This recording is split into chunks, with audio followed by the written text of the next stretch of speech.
Alhamdulillahi Rabbil Alamin. Nahmaduhu wa nasta'inuhu wa nastaghfiruh wa na'udzu billahi min syururi anfusina wa min sayyiati a'malina. May yahdihillahu fala mudilla lahu wa may yudlil fala hadiya lahu. Asyhadu an la ilaha illallah wahdahu la syarika lah wa asyhadu anna Muhammadan abduhu wa rasuluhu la nabiyya ba'dah. Allahumma shalli wa sallim ala nabiyyina Muhammad wa ala alihi wa ashabihi ajma'in, amma ba'du. Qala Allah ta'ala billahi minasyaitonir rajim. Ya ayyuhan nasu taqu rabbakum alladzi khalaqakum min nafsin wahidah wa khalaqa minha zawjaha wa batha minhuma rijalan katsiran wa nisaa'a wattaqullaha alladzi tasaaluna bihi wal arham innallaha kana 'alaikum raqiba. Ma ba'du. Bapak-bapak, ibu-ibu, hadirin hadirat jamaah Masjid Al-Muslimun rahimani wa rahimakumullah. Puji dan syukur marilah bersama-sama kembali kita panjatkan kehadiran Allah Subhanahu wa taala atas limpahan segala nikmat dan karunia-Nya jualan, sehingga pada kesempatan di malam hari ini memasuki tanggal 27 Rabiul Akhir 1445 Hijriah, kita masih diperkenankan oleh Allah Subhanahu wa taala untuk menetapi malam ini dalam rangka melaksanakan ketaatan-ketaatan kepada Allah Subhanahu wa taala. Semoga dari apa yang kita jalankan senantiasa mendapatkan keridhaan dari Allah Subhanahu wa taala. Amin ya rabbal alamin.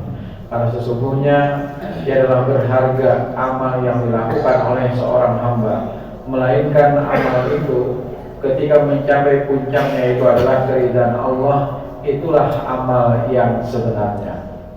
Salawat dan salam semoga senantiasa tercurah kepada Nabi kita Muhammad sallallahu alaihi wasallam beserta keluarga, para sahabat, tabi'in serta pengikut beliau yang senantiasa istiqomah menjalankan sunnah-sunnah makbulahnya hingga akhir zaman. Beberapa waktu yang lalu di Masjid Ar-Rahman kita membahas tentang tempat-tempat yang dibolehkan bagi kita untuk mengerjakan sholat. Jadi dalam hadis Nabi Sallallahu Alaihi Wasallam disebutkan al-ardu kulluha masjidun ilal maqbarah wal hammam. Semua bumi atau hamparan bumi itu semuanya adalah masjid. Maksud masjid ini adalah dibolehkan bagi kita untuk sujud. Jadi tempat sujud itu disebut dengan masjid. Asal kata daripada sajadah yasjudu. Ismul makannya atau isim tempatnya adalah masjidun, tempat untuk sujud. Jadi jikalau tempat itu digunakan untuk sujud, maka itulah dinamakan dengan masjid. Cuma di wadah kita aja baik. Yang berbeda kalau tempat yang tidak digunakan sholat Jumat itu namanya langgar atau musola. Tapi kalau digunakan untuk sholat Jumat itu dinamakan dengan masjid. Padahal sebenarnya sama sebenarnya tempat sujud itu semuanya disebut dengan masjid. Coba biar di Mekah atau di Madinah kada pengaran langgar atau musola, semuanya namanya masjid. Biar kecil kah, besar kah, semuanya disebut dengan masjid. Nah, jadi dalam hadis Nabi disebutkan semua tempat itu adalah masjid, tempat sujud. Illal maqbarah wal hammam, kecuali yang tidak diperbolehkan sholat itu adalah di kuburan makbarah. Kecuali kalau sholat yang dikerjakan itu adalah sholat fardu kifayah atau sholat jenazah. Nah, kalau sholat jenazah itu ada riwayat yang menyebutkan bahwa Nabi Sallallahu Alaihi Wasallam pernah mensolati seorang penyapu masjid. Ketika dia meninggal dunia, ternyata Nabi tidak dikabari oleh para sahabat. Nah, beberapa hari kemudian Nabi mencari mana penyapu yang biasa menyapu di masjid. Kata Nabi, matat wahai Rasul, dia sudah meninggal dunia. Kemudian dalluni ala qabri, tunjukkan aku di mana kuburnya.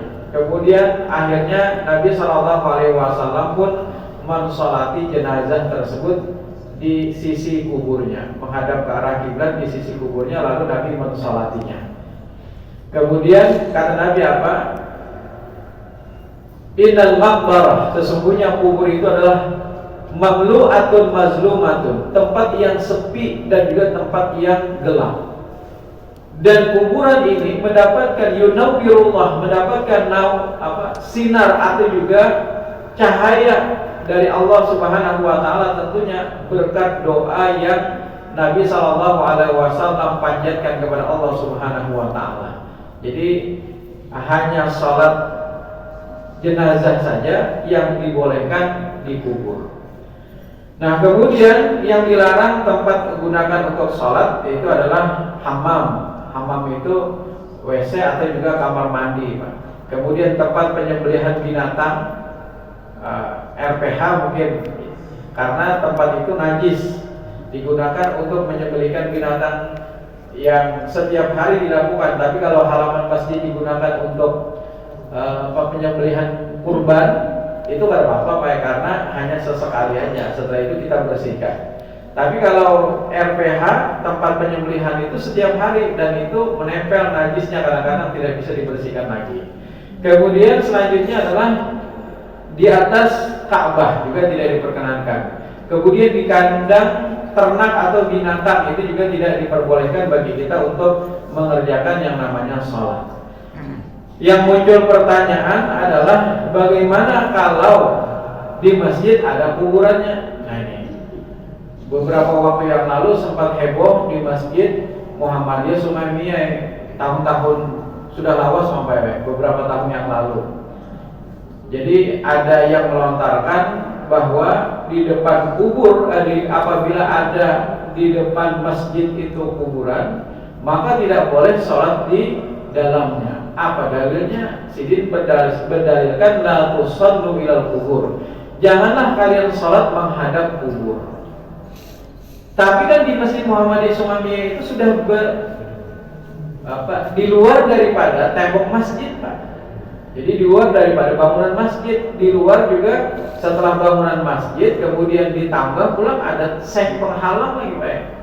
Lalu Jasidin dirikan tembok, menyulitkan lagi Pak ini. Karena statement yang memahami hadis ini apa adanya, akhirnya apa? Akhirnya ada sebagian dari jamaah yang kada mau lagi sholat di sana, Pak. Gara-gara tadi statement yang mengatakan la tusallu ilal kubur, janganlah kalian sholat menghadap kubur. Memang hadis ini sahih, betul, tetapi pemahamannya seperti apa dulu yang dimaksudkan daripada larangan dalam hadis tersebut. Jadi sebenarnya adalah kalau kuburan itu yang berada di dalam masjid, Pak. Ini kalau sudah di luar masjid sih tidak mengapa lagi. Kan biasanya di kampung-kampung ya banyak ketika di halaman masjid itu kuburan. Kenapa? Jadi banyak kuburan bahari itu. Orang mungkin supaya nyaman ziarah ya. Setiap Jumat sekalinya sholat berjamaahnya hanya setiap Jumat aja, Pak. Karena 5 waktu. Nah jadi di kampung-kampung kita kan banyak bahari itu kuburan. Nah jadi sebenarnya kalau sudah di luar area daripada bangunan, itu sudah tidak mengapa lagi. Termasuk juga masih ada kiri, ya heboh juga yang di sekitarnya di depan, kemudian di samping sebelah kiri masjid itu juga ada kuburan. Nah jadi sebenarnya kalau kuburan itu berada di dalam masjid, kemudian setelah itu disembah, nah itu baru haram hukumnya. Jadi laknatullah 'alal yahudi wan nasara, Allah melaknat orang-orang Yahudi dan juga orang-orang Nasrani, ittakhadhu qubur anbiya'ihim masajida, yang mereka menjadikan kubur para nabi itu sebagai sesembahan mereka. Nah jadi yang dimaksudkan dari hadis ini la tusallu ilal kubur, jangan kalian salat menghadap kuburan itu kalau kuburan itu disembah. Nah, kalau disembah ya jelas haram hukumnya, syirik. Tapi kalau seandainya tidak disembah bagaimana? Maka sholatnya tetap sah, Pak. Cuma makruh kalau ada di sekitar masjid, di dalam maksudnya. Misalnya di pojok sebelah sana ada kuburan misalnya yang berada di area bangunan masjid ini. Sholat yang kita kerjakan tetap sah sholatnya. tetapi paling tidak makruh. Jadi tetap sah. Tapi kalau seandainya kuburan itu sudah di luar dari bangunan masjid, di halaman misalnya atau di depan Pak Imaman, tapi sudah di luar daripada bangunan, maka itu sudah tidak mengapa lagi, Pak. Jadi bukan dalam artian semua yang menghadap kubur kiblat kita lalu haram hukumnya. Amun pian menyatakan kalau kiblat menghadap kubur semuaan baik bisa kata santuk semuaan baik. Karena kalau kita terusuri tarus ke sana, kubur pasti. Jadi pemahamannya itu adalah kalau kita melakukan penyembahan terhadap kubur-kubur tersebut, sebagaimana orang-orang Yahudi dan juga orang-orang Nasrani yang mereka menyembah akan kubur para nabi-nabi mereka. Nah, kemudian selanjutnya adalah terkait dengan kaifiat atau juga tuntunan di dalam sholat, karena ini sudah kita bahas di Masjid Ar-Rahman yang lalu, tidak perlu kita bahas lagi. Nah, kita ingin bahas yaitu adalah mungkin di sini belum tentang bacaan amin. Kemudian nanti kalau kita sempat, ternyata setelah kita melakukan tasyahud, baik itu tasyahud awal atau juga tasyahud akhir, ternyata ada doa. Jadi doa dianjurkan kita berdoa. Kalau biasanya kita setelah tasyahud akhir saja dianjurkan berdoa. Ternyata juga ada riwayat atau hadis yang menyebutkan bahwa ketika kita tasyahud awal dianjurkan juga untuk berdoa. Pertama adalah tentang bacaan amin dulu. Dalam hadis Nabi SAW ada beberapa hadis yang menyebutkan tentang kaifiat, tata cara membaca amin. An Wa'il bin Hujur, dari Wa'il bin Hujur radhiyallahu anhu qala sami'tu Nabiy sallallahu alaihi wasallam qara'a waladhdallin, aku mendengar Nabi sallallahu alaihi wasallam membaca waladhdallin. Hadis ini sebenarnya panjang malah, tapi diringkas saja. Faqala amin, maka Nabi pun mengucapkan amin. Yamuddu biha sautahu, Nabi menyaringkan bacaan aminnya kalau itu salat yang jahar. Kemudian yang kedua, an Abi Salamah wa Sa'id, dari Abu Salamah wa Sa'id, anna Abu Hurairah, sesungguhnya Abu Hurairah qala, ia berkata, kana Rasulullah sallallahu alaihi wasallam idza faragha min qiraati ummil Quran, apabila Nabi selesai daripada membaca Ummul Quran, rafa'a sautahu, maka Nabi menyaringkan suaranya, faqala amin, Nabi mengucapkan amin. Hadis ini juga adalah hadis sahih riwayat Ad-Daraqutni, Al-Hakim dan juga Imam Al-Baihaqi. Mohon maaf, hadis ini ternyata derajatnya adalah hasan. Sekalipun hasan kan masih boleh digunakan, Pak, untuk dijadikan sebagai hujjah. Kalau hadis yang pertama tadi sahih riwayat Imam Ahmad, Abu Daud, At-Tirmidzi, At-Tabrani dan juga Ad-Daraqutni, Al-Baihaqi serta Al-Baghawi. Yang kedua tadi hasan. Kemudian hadis yang ketiga, Nabi Hurairah radhiyallahu anhu, anna Nabi sallallahu alaihi wasallam qala, idza amana al-imam fa aminu, apabila imam itu amin maka aminlah kalian. Fa innahu man wafaqa ta'minu ta'min al-malaikah ghufira lahu ma taqaddama min dhanbi.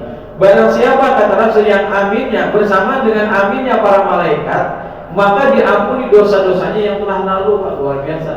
Jadi ketika kita berwudu itu berguguran dosa-dosa kita. Ketika kita melangkahkan kaki menuju masjid sekalipun dengan menggunakan kendaraan juga, Pak, tidak masalah. Mau jalan kaki silahkan. Cuma amun dari Pas 1 ke Pas 8 jalan kaki baik ada ketampuhan. Jadi maksud daripada hadis ini, walaupun jalan kaki disebutkan, bagi mereka yang jauh menggunakan kendaraan, insya Allah juga akan mendapatkan keutamaannya. Dari setiap langkah yang kita ayunkan, langkah kiri itu akan dapat menghapuskan dosa-dosa kita, langkah kanan itu akan dapat menambah kebaikan atau juga pahala bagi kita. Jadi setiap langkah yang kita ayunkan, ditambah lagi ketika kita mengucapkan amin, maka diampuni dosa-dosa kita yang telah lalu. Hadis ini adalah hadis sahih riwayat Bukhari, Muslim, kemudian Imam Ahmad, Abu Daud, At-Tirmidzi, kemudian Ibnu Majah, Ibnu Khuzaimah, kemudian Imam Al-Baihaqi dan juga Al-Baghawi. Kemudian hadis yang keempat, an Abi Hurairah radhiyallahu anna Rasulullah sallallahu alaihi wasallam idza qala al-imam ghairil maghdubi alaihim waladdallin faqulu amin fa innal malaikata taqulu amin, dan malaikat pun juga mengucapkan amin, wa innal imam yaqulu amin, dan imam pun mengucapkan amin. Fa innahu man wafaqa qawlu qaulal malaikah ghufira lahu ma taqaddama min dhanbi, sama dengan hadis sebelumnya tadi, diampuni dosa-dosanya. Bahkan bukan hanya kita saja yang mengucapkan amin, Pak. Seluruh malaikat yang ada di langit, Pak, niscaya mengucapkan amin ketika kita mengucapkan amin. Lalu ada yang takut, maka pasti banyaknya kayak apa? Malaikat bersaut-sautan lah. Nah, itu urusan Allah, Pak, tentunya. Yang penting dalam hadis ini menyebutkan semua malaikat yang ada di langit pun mengucapkan amin. Bahkan di hadis yang diriwayatkan oleh Abi Musa al-Asy'ari, idza shallaitu faqimu sufufakum, apabila kalian salat maka luruskanlah shaf-shaf kalian. Fa yu'ammakum ahadukum, dan hendaklah salah seorang di antara kalian menjadi imam. Fa idza kabbara fakabbiru, apabila kalian imam takbir maka takbirlah kalian. Wa idza qala, apabila imam mengucapkan ghairil maghdubi alaihim waladdallin faqulu amin, maka ucapkanlah oleh kalian amin. Yujibukumullah, maka niscaya Allah akan mengabulkan doa-doa kalian, Pak. Ternyata kalau kita mengucapkan amin, maka ini ditakuti oleh orang-orang Yahudi, Pak. Jadi ada dua, kata Rasul, yang ditakuti oleh orang-orang Yahudi. Pertama adalah ucapan aminnya makmum. Yang kedua adalah yaitu ucapan salam. Absus salam, sebarkanlah salam, kata Nabi. Jadi salam ini termasuk sesuatu yang sangat ditakuti oleh orang-orang Yahudi, Pak. Karena apa? Karena Allah akan mengabulkan doa-doa kita kalau kita mengucapkan yang namanya amin. Termasuk juga salam, Pak. Sebarkan salam, abdus salam, wa'atimut ta'am, berikanlah makan, wasallu billaili wan nasu niyam, salatlah di malam hari ketika orang-orang pada tidur, tadkhulul jannata bisalam, maka kalian akan masuk surga dengan selamat. Jadi salah satu yang dua hal yang ditakuti oleh orang-orang Yahudi. Maka itu, Pak, wah ini salamnya itu berupaya diganti, tapi secara halus menggantinya dengan cara dicampur adukan dulu. Nah, jadi supaya kita tidak bangga lagi terhadap salam yang dimiliki oleh kita kaum muslimin, yaitu assalamualaikum atau assalamualaikum warahmatullahi atau assalamualaikum warahmatullahi wabarakatuh, maka saat ini mulai digoyahkan, tapi tidak langsung dicabut, tidak langsung dihilangkan. Kalau salam kita langsung dihilangkan, ganti salam kalian dengan ucapan selamat pagi, selamat siang, atau selamat malam, niscaya banyak protes umat Islam pastinya. Nah, supaya hal itu tidak terasa, maka tidak perlu dihapuskan salam mereka. Kita coba campur adukan salam mereka dengan salam-salam yang lain. Akhirnya saat ini banyak sudah di mana-mana ketika orang mulai sambutan dia mengucapkan 5 salam. Assalamualaikum warahmatullahi wabarakatuh misalnya. Kemudian salam sejahtera. Kemudian yang ketiga om santi om. Ya kan? Kemudian yang keempat, kalau kan hafal lagi apa ya? Karena istilahnya mah hafal. Di setiap sambutan itu pasti ada itu, Pak. Hampir di mana-mana sudah memasyarakat ini. Nah, ini sebenarnya adalah umat Islam tidak terasa salam yang menjadi kebanggaan itu mulai dilunturkan, tapi tidak dihapuskan, tapi dengan cara dicampur adukan dulu. Ketika nanti sudah terbiasa seperti itu, barulah salam yang kita miliki itu dicabut, yang pada akhirnya kita tidak merasa lagi dan tidak ada sensitivitas dari kita untuk marah. Karena apa? Karena sudah terbiasa. Nah, inilah sebenarnya sesuatu yang sangat ditakuti oleh orang-orang Yahudi, yaitu adalah salam yang dimiliki oleh kaum muslimin. Jadi mereka berupaya untuk mengganti, tetapi dengan cara yang halus dulu. Pendekatannya dengan pendekatan yang halus. Maka itu kalau pian jadi kepala apa kabarnya? Yang pian memberikan sambutan, maka pian punya prinsip satu salam aja. Imbah itu pian diturunkan kan? dari jabatan. Nah, maka insya Allah kalau kita membela dinul Islam, membela agama Islam, ajaran Islam yang sebenarnya, tidak masalah. Jadi insya Allah itu tidak menjadi masalah. Ada seorang pemain bola ketika dia stand with Palestine, yang mungkin di klub atau mungkin juga di barat itu adalah sesuatu yang sangat tabu, tetapi dengan lantangnya dia mengucapkan itu, bahkan juga Free Palestine, ternyata setelah itu dia dipecat daripada klubnya. Tetapi baginya itu bukan menjadi masalah. Insya Allah rezeki Allah itu ada. Nah, beginilah sebenarnya karakter-karakter yang siogianya kita miliki sebagai kaum muslimin. Kita memiliki prinsip lakum dinukum waliyadin. Kalau dalam urusan muamalah sih tidak masalah, Pak. Misalnya urusan kita bertetangga, berbuat baik kepada non muslim, itu silahkan justru. Tetapi kalau yang digoyahkan akidah, yang digoyahkan adalah ibadah, maka berlakulah lakum dinukum waliyadin. Bagimu agamamu, bagiku agamaku. Nabi ketika diajak oleh orang-orang Quraisy, wahai Muhammad, bagaimana kalau kita gantian aja? Hari ini kami ikut bersama dengan kalian, ikut ibadah kalian. Besok kalian yang ikut bersama kami. Maka turunlah surah Al-Kafirun. Qul ya ayyuhal kafirun la a'budu ma ta'budun wa la antum 'abiduna ma a'bud wa la ana 'abidun ma 'abadtum wa la antum 'abiduna ma a'bud lakum dinukum waliyadin. Bagimu agamamu, bagiku agamaku. Jadi kalau dalam toleransi, justru Islam adalah agama yang paling toleran, tasamuh. Tetapi kalau sudah menyangkut ibadah, maka silahkan kalian melaksanakan ajaran agama kalian, dan biarkan kami melaksanakan ajaran agama kami sesuai dengan prinsip kami. Nah, jadi pertama salam tadi, Pak. Jadi jangan sampai kita digoyahkan, karena ini adalah sesuatu yang paling ditakuti oleh orang-orang Yahudi. Yang kedua apa? Ucapan makmum, aminnya makmum. Karena apa? Yujibukumullah. Allah niscaya Allah akan kabulkan doa-doa kalian, Pak. Dan doa yang paling komplit itu ternyata terdapat dalam surah Al-Fatihah. Kalau doa-doa yang lain kita mungkin beda-beda, kita memohon berhajat kepada Allah masing-masing.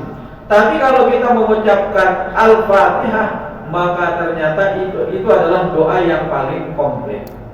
Nah, Bapak Ibu sekalian yang dirahmati Allah, jadi ucapan amin itu walaupun amin bukan menjadi bagian daripada surah Al-Fatihah, bukan menjadi bagian ayat surah Al-Fatihah, tapi perintahnya di dalam hadis ini, dalam beberapa hadis ini, ternyata ucapan amin itu adalah diperintahkan untuk kita baca. Baik ketika kita sholat sendirian, sholat sunat, maka ucapanlah amin juga. Ketika kita sholat berjamaah, diperintahkan juga untuk membaca amin. Ya Allah kabulkanlah, atau juga kabulkanlah ya Allah. Artinya daripada amin itu, Pak. Kemudian selanjutnya terkait dengan amin ini, dalam hadis tadi sebutkan amin aja, Pak. Maka jangan biar tambah-tambahi dengan amin ya Rabbal Alamin. Sekalipun misalnya kada nyari amin, misalnya itu tidak boleh kita menambah-nambahinya, Pak. Karena dalam hadis ini hanya menyebutkan amin saja, dan salat adalah merupakan bagian daripada ibadah yang khas, ibadah yang khusus, maka itulah yang kita lakukan. Kalau di luar salat sih silahkan. Misalnya ketika pian berdoa amin ya Rabbal Alamin, amin ya mujibas sa'ilin, Allahumma ya amin, misalnya silahkan. Kalau di luar salat, atau ketika pian menjawab WA, ada seseorang yang mendoakan misalnya, lalu pian menjawab amin ya mujibas sa'ilin, amin ya Rabbal Alamin ketika di WA silahkan. Tapi ketika kita sholat, karena sholat ini adalah ada tata cara khusus, dan dalam hadis Nabi hanya menyebutkan amin, maka itulah yang kita lakukan. Jangan pian tambah-tambahi. Termasuk juga antara waladhdallin dengan amin. Nah ini kadang-kadang ada sebagian kita yang menambah-nambahkan ghairil maghdubi alaihim waladdallin.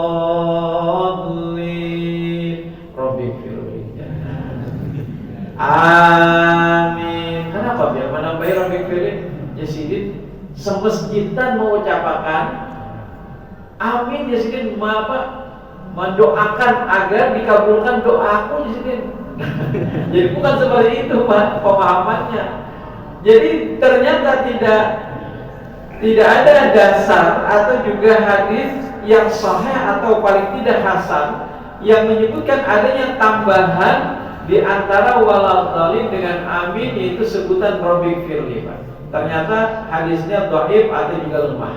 Nah, jadi kalau kita perhatikan hadis-hadis Nabi tadi, ternyata setelah waladhdallin maka langsung setelah itu diucapkanlah amin, tidak ada tambahan kata apapun.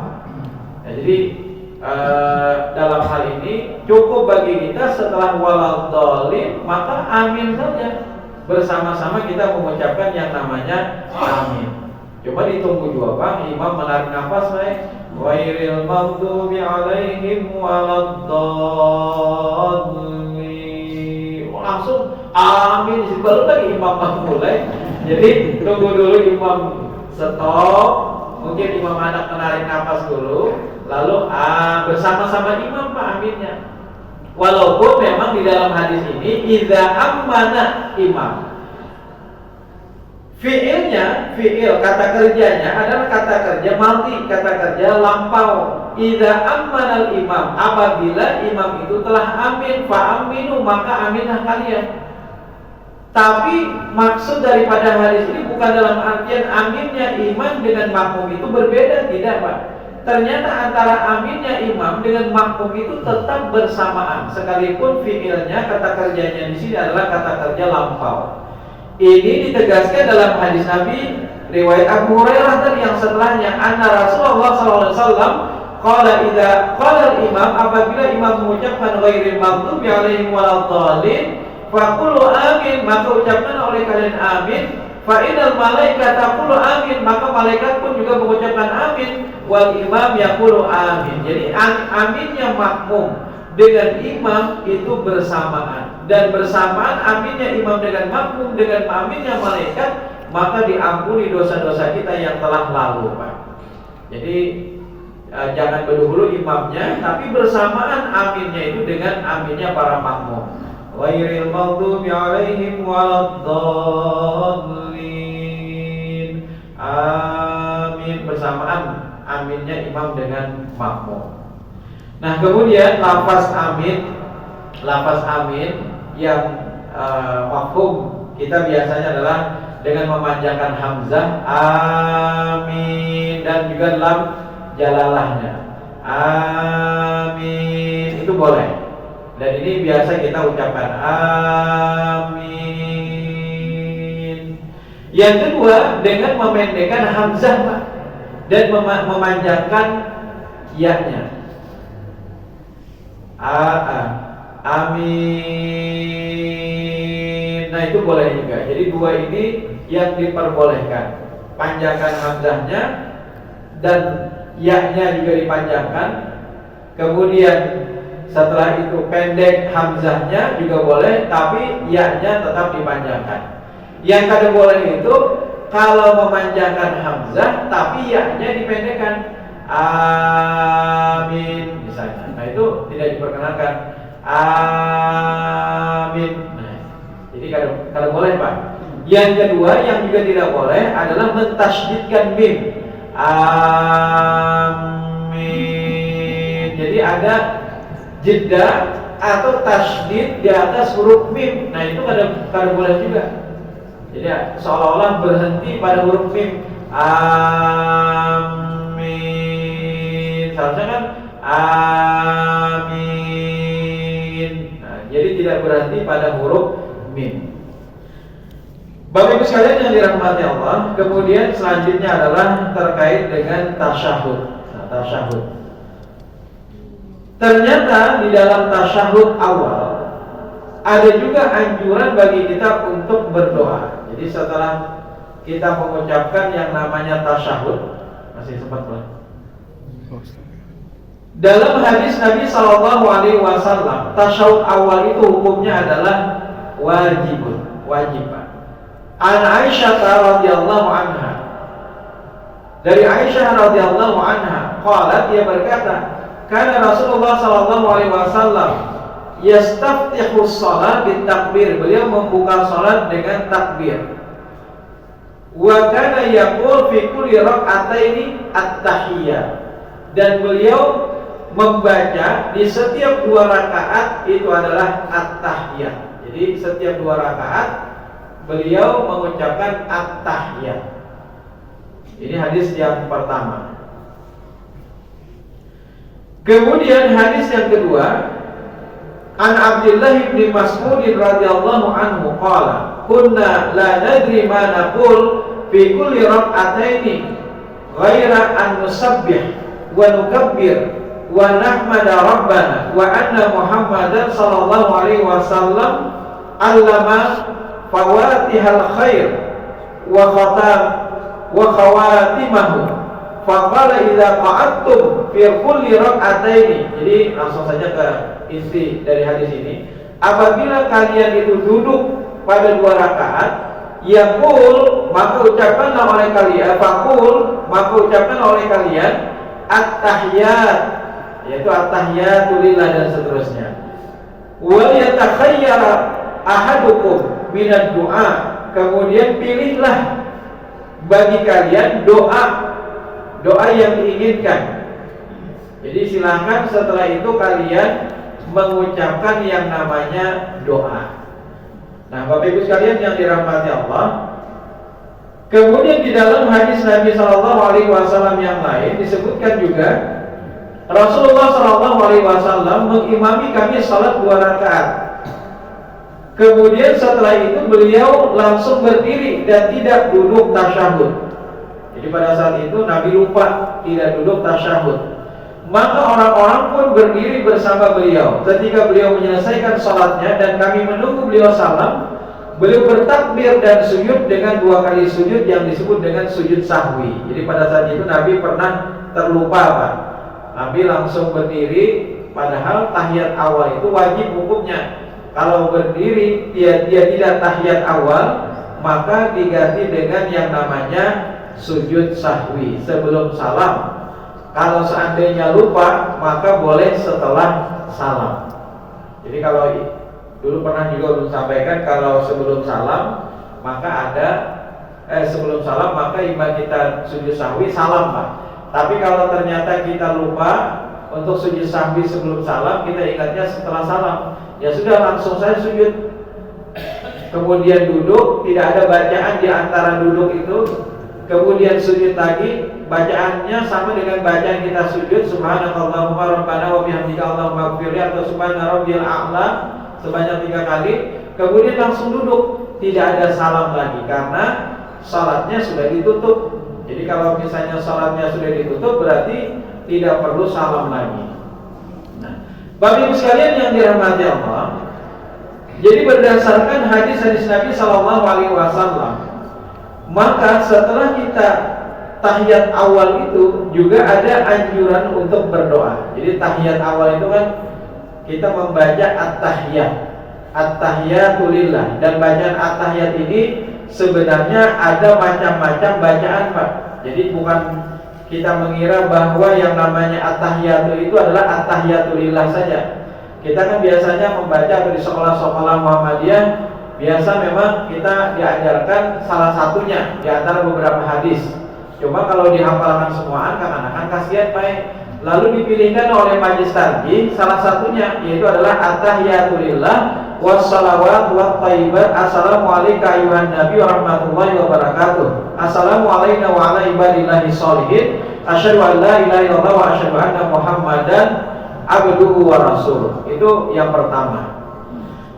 Yang kedua, boleh juga dengan bacaan at-tahiyatul mubarakatus salawatut thayyibatu lillah. Assalamu alayka ayyuhan nabi wa rahmatullahi wa barakatuh. Assalamu alayna wa ala ibadillahi sholihin. Asyhadu an la ilaha illallah wa asyhadu anna Muhammadar rasulullah. Yang ketiga, at-tahiyatut thayyibatus salawatu lillah. Assalamu alayka ayyuhan nabi wa rahmatullahi wa barakatuh. Assalamu alayna wa ala ibadillahi sholihin. Asyhadu an la ilaha illallah wa asyhadu anna Muhammadan abduhu wa rasuluh. Itu yang ketiga. Nah, yang keempat, at-tahiyatu lillah, az-zakiyatu lillah, at-thayyibatus salawatu lillah. Assalamu alayka ayyuhan nabiyyu rahmatullahi wa barakatuh. Assalamu alayna wa ala ibadillahi sholihin. Asyhadu an la ilaha illallah wa asyhadu anna Muhammadan abduhu wa rasuluh. Nah, itu. Kemudian yang lainnya apa lagi?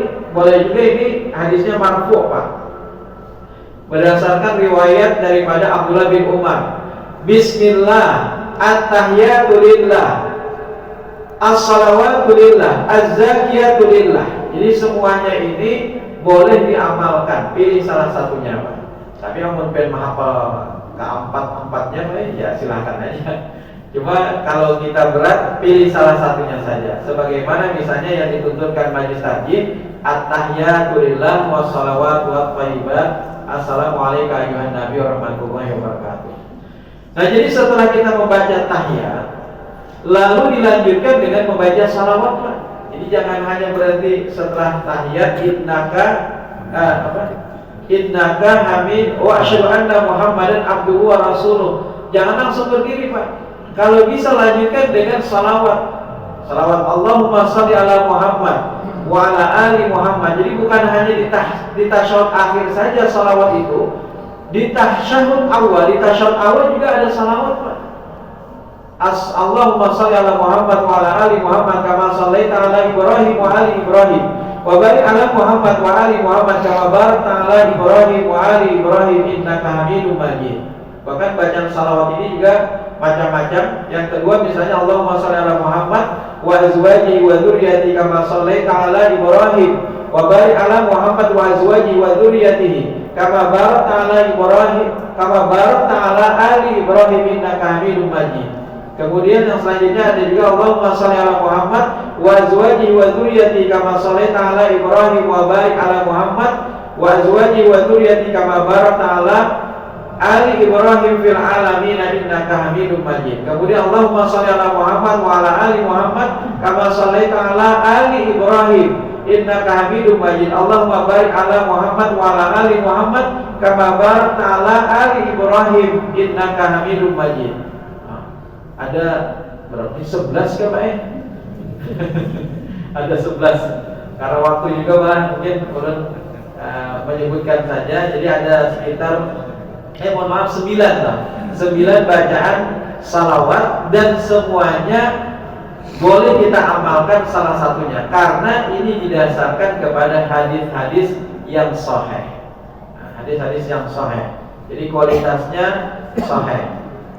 Nah, Bapak Ibu sekalian yang dirahmati Allah, dari sekian banyak salawat tadi tidak ditemui adanya satupun tambahan kata sayyidina. Jadi dari 9 macam bacaan tadi tidak ditemui satupun adanya tambahan sayyidina. Oleh karena itu ketika kita membaca di dalam salat, maka jangan kita menambahkan kata sayyidina, sekalipun itu bagus. Apa artinya? Tuhan, kita memuliakan Nabi, bagus. Tetapi kalau di dalam sholat maka jangan. Kalau di luar sholat tidak mengapa. Kalau di luar sholat misalnya ketika kita berpidato, ketika kita sambutan, Allahumma sholli ala sayyidina Muhammad, atau Allahumma sholli wa sallim wa barik ala habibina wa syafi'ina. Apa lagi?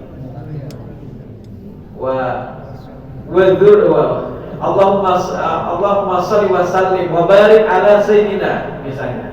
Ya silahkan kalau itu di luar salat. Tapi khusus di dalam salat, tolong kita hanya mengacu kepada apa yang tersebut di dalam hadis-hadis Nabi saja. Jadi kalau di luar salat sih enggak apa-apa yang tambahi apa? Ala habibina, kekasih kami, kekasih kita. Kemudian sayyidina misalnya, tuan kami, dan seterusnya. Silahkan kalau itu di luar daripada sholat.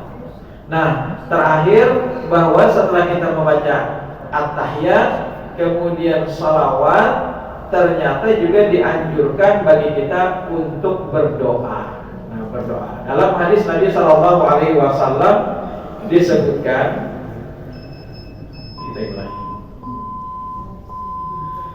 An Abi Bakr As-Siddiq, dari Abu Bakar As-Siddiq radhiyallahu anhu qala li Rasulillah sallallahu alaihi wasallam, sesungguhnya dia berkata kepada Nabi sallallahu alaihi wasallam, "Anni wa Rasul, ajarkan kepada ulun doaan ad'u bihi fi salati, doa yang ulun bisa panjatkan doa itu di dalam salat ulun." Qala, kemudian Nabi pun memberikan pelajaran kepada Abu Bakar. Qul, kata Nabi, katakan atau doalah kau, Allahumma inni zalamtu nafsi zulman katsiran wa la yaghfiru dzunuba illa anta faghfirli maghfiratan min indika warhamni innaka antal ghafurur rahim. Nah, jadi dianjurkan, ternyata doa ini bersumber kepada hadis Nabi melalui Abu Bakar, yang diriwayatkan oleh Imam Bukhari dalam kitab sahihnya, kemudian Imam Muslim, At-Tirmidzi, An-Nasa'i, Ibnu Majah, Imam Ahmad. Kemudian hadis ini kualitasnya adalah sahih. Jadi tuntunan doa ini diajarkan oleh Tarjih dalam kitab himpunan putusan Tarjih.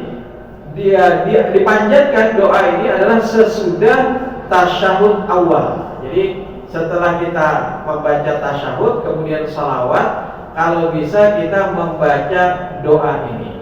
Membaca doa ini yaitu adalah Allahumma inni zalamtu nafsi zulman katsiran, ya Allah, sesungguhnya aku telah menganiaya diriku sendiri dengan kezaliman yang banyak. Kezaliman yang banyak atau yang besar. Wa la yaghfiru dzunuba illa anta, dan tidak ada yang dapat mengampuni ya Allah kecuali hanya Engkau. Faghfirli, ya Allah ampunilah aku, maghfiratan min indika, ampunan dari sisimu, warhamni, dan kasihanilah aku, innaka antal ghafurur rahim, sesungguhnya Engkau Maha Pengampun lagi Maha Penyayang. Jadi ternyata yang namanya doa itu bukan hanya di tasyahud akhir, Pak, tapi juga dituntunkan ketika kita di tasyahud awal. Ini contoh doanya, Pak. Tapi doa selain daripada ini bolehlah, boleh. Jadi silakan aja, misalnya kita membaca Rabbana atina fid dunya hasanah wa fil akhirati hasanah wa qina adzabannar, dan doa-doa yang lainnya. Demikian yang bisa saya sampaikan pada kesempatan di malam hari ini. Mudah-mudahan bermanfaat bagi kita semua. Subhanallahumma wa bihamdika asyhadu an la ilaha illa anta astaghfiruka wa atubu ilaik. Wassalamualaikum warahmatullahi wabarakatuh.